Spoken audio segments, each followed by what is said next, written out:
effect right now for our team has been pretty unbelievable. So it's disappointing. Stop everything you're doing right now. Turn off the TV, close every other browser tab, silence your phone, and lock the door, because what we're about to discuss is not just a sports story.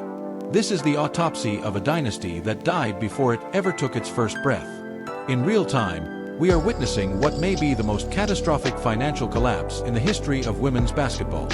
A meltdown so severe it threatens to bankrupt the Indiana Fever franchise before the first tip-off.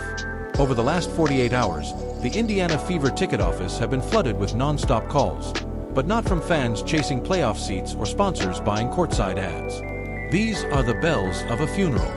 Multiple sources inside Gamebridge Fieldhouse confirm a mass exodus is underway, with literally thousands of season ticket holders, the lifeblood of the organization, demanding refunds and canceling their seats outright.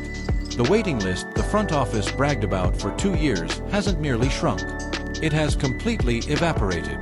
The so-called Caitlin Clark economy that was supposed to save the league has instead slammed headfirst into a wall of fan resentment. Has been pretty unbelievable. So it's disappointing, that it doesn't go both ways, or it hasn't gone both ways. But we also can't allow that to consume us, right? Like, we've got to be able to play through that. We've got to be able to control the things that we can control. Standing at the center of this wreckage, watching her career aspirations burn to the ground, is head coach Stephanie White. And the reports coming out of Indianapolis are nothing short of terrifying.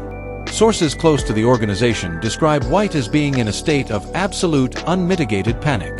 Apoplectic, not just angry, but genuinely terrified as she storms through executive hallways, throws files, and screams at management while realizing she may have made the biggest mistake of her life.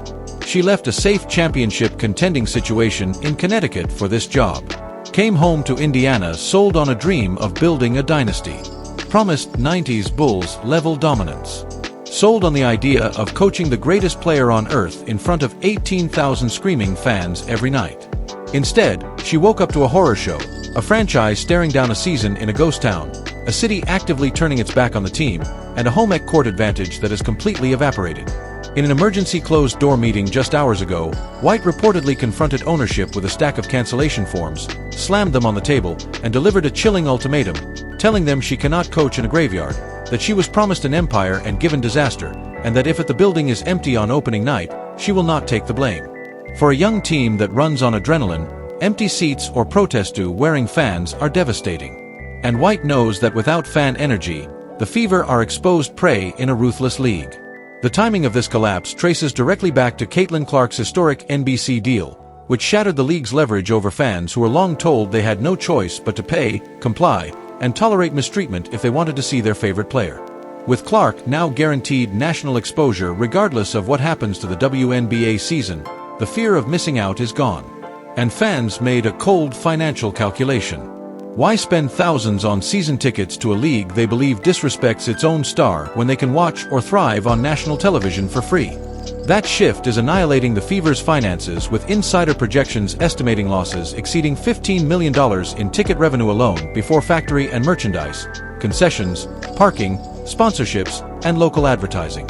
Sponsors are already expressing concern, and ownership faces a possibility of pulling budgets, cutting perks, and transforming what was sold as a world-class operation into a stripped-down survival project. White understands that empty arenas are psychological torture chambers where every squeaking sneaker echoes, where opposing benches laugh, and where confidence dies. And she fears this atmosphere will poison her young stars, destroy recruiting leverage, and turn Indiana into a toxic destination.